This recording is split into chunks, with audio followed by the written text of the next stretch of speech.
I love that. So I have some business questions now Sure. because I'm a life coach and I work with a lot of Latinas actually who are building businesses. And some of the biggest challenges is scaling Mhm. because especially when you care. So you talk about the marketing challenge of like, I don't want to like dilute who is behind the story because of like, to make it marketable. Similarly, it's like the challenges that people face is like, well, I don't want to dilute my brand. I can't trust people to run it for me. What would you say to that? Look, I believe that nobody can tell their story better than themselves, right? And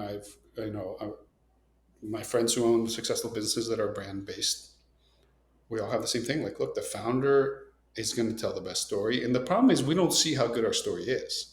When I talk to people about my trajectory, my history, like even my own staff, like that's crazy, So, and I don't think anyone will have the same passion, and no one will have the same tolerance for risk taking too. I'll say stuff if you follow me on LinkedIn, which you should. I'll say stuff that my marketing person's like, oh my god, I can, like. And you heard me, I'll talk about competitors. I'll always be honest and talk factually.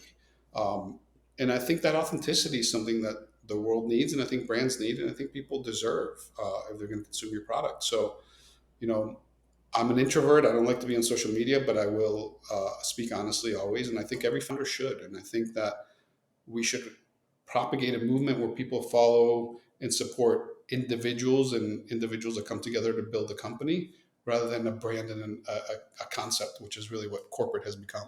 Mhm. Like revenues, profits. Yeah, and then the brand becomes a thing. Like what is Starbucks? Who is Starbucks? What is, you know, whatever brand, Dove, whatever brand you can think of, it's just a thing. And I think we need humanity to be brought into the business world, and founders need to pursue, push that narrative. So, you talked about también the fair trade, like how there's like a lot of things that are not true that we are meant like led to I didn't say believe. that word, those two words, just for the record. And by the way, it's I'm not two saying that words. word. It's words put together, which makes it the trademark. It's a whole very nebulous thing, but it's a concept. Yes.